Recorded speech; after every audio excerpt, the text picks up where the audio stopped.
Fifkai, c'est une société qui fournit des équipements pour l'industrie du sucre, donc à différentes étapes du process sucrier. Les clients sont basés partout dans le monde, principalement dans la partie où pousse la canne à sucre, donc Amérique du Sud, Asie du Sud-Est et beaucoup l'Afrique centrale.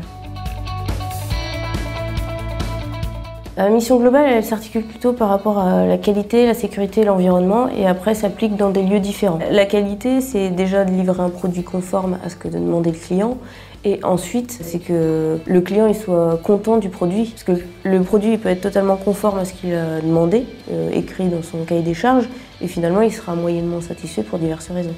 Et donc c'est d'aller chercher toute cette qualité aussi, la qualité perçue, et tous ces points-là, et s'améliorer chez nous en interne pour avoir une satisfaction pleine et entière. Au niveau sécurité, c'est d'assurer un environnement de travail sûr pour nos salariés, donc où qu'ils se trouvent, que ce soit au bureau, à l'atelier ou sur chantier, qui rentrent chez eux entiers, en bonne santé. Et en environnement, c'est de travailler à diminuer en continu nos impacts sur l'environnement. Les impacts sur l'environnement, ça peut être tout ce qui est type pollution, donc ça c'est plus des impacts accidentels. Et puis c'est dès qu'on va modifier quelque chose sur l'environnement, notamment tout ce qui est rejet dans l'air, l'émission de bruit, des choses comme ça.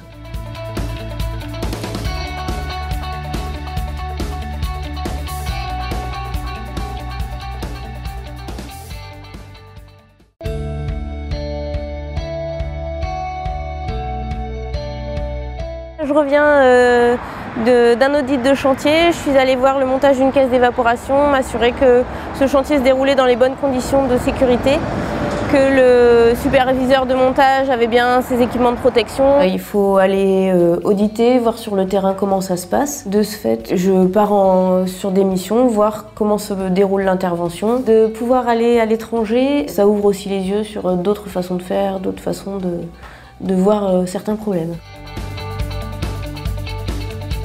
Je fonctionne beaucoup par groupe de travail. On travaille sur un sujet, par exemple ça peut être l'analyse des risques d'un montage d'un sécheur ou d'une mise en route d'une essoreuse. Et on définit ensemble quels sont les risques associés à chaque étape et après quelles sont les mesures de prévention qu'il faudrait mettre en œuvre pour faire toutes ces opérations en sécurité. On a validé la procédure pour les turbos, la partie avec le logigramme, etc.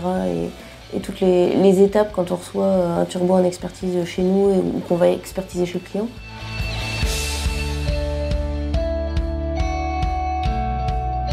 J'anime pas mal des formations, donc par rapport à la sécurité, ça peut être des formations sur le port des EPI, sur les risques liés au déplacement, parce qu'on va dans beaucoup de pays à l'étranger. Cette partie-là doit toujours être accrochée sur le harnais.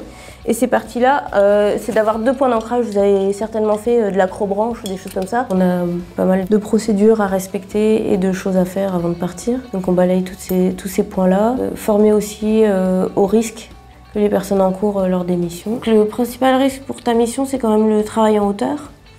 Donc est-ce que tu as bien ton harnais?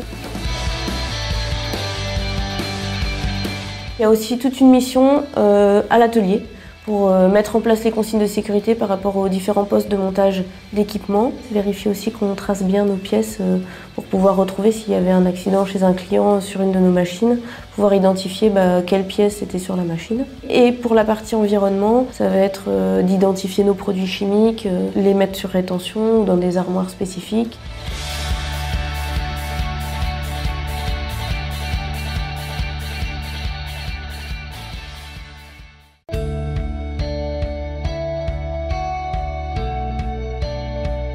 J'ai fait une formation géographie physique jusqu'à la maîtrise et je me suis spécialisée plus en DESS et j'ai refait un master derrière en risque industriel. J'ai choisi la qualité sécurité environnement parce que c'est un métier qui nécessite de travailler avec tous les autres métiers et c'est ça qui est enrichissant.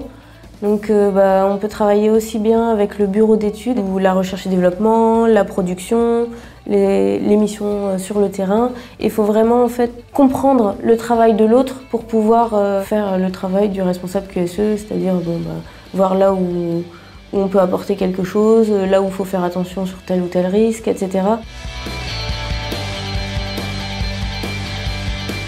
L'intérêt aussi de faire partie du groupe FIV, c'est que chaque site a son responsable sécurité environnement et on a l'occasion, via des groupes de travail ou des séminaires, de se retrouver, d'échanger sur nos problématiques. Et ça permet de ne pas être seul face à des difficultés qu'on peut rencontrer. On peut aussi partager nos expériences et prendre ce qui se fait de bien, les bonnes pratiques des uns et des autres, les partager et puis les mettre en œuvre chez nous.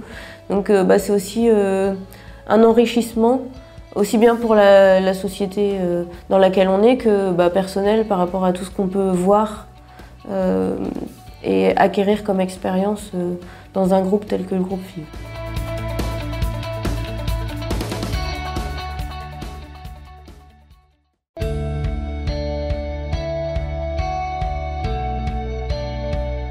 On peut rentrer en tant que technicien qualité, sécurité, environnement ou responsable en fonction de son niveau d'études. On peut entrer soit en alternance, soit directement en CDD ou en CDI en fonction du poste.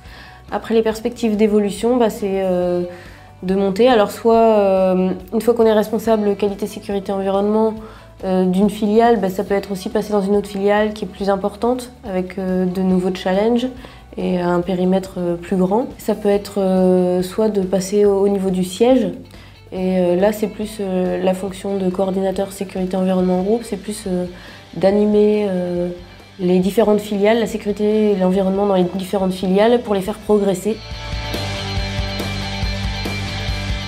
Je me verrais bien soit sur un chantier à l'étranger, type un clé en main de plusieurs années, soit dans une filiale qui a une plus grosse usine, avec des risques différents et peut-être plus importants.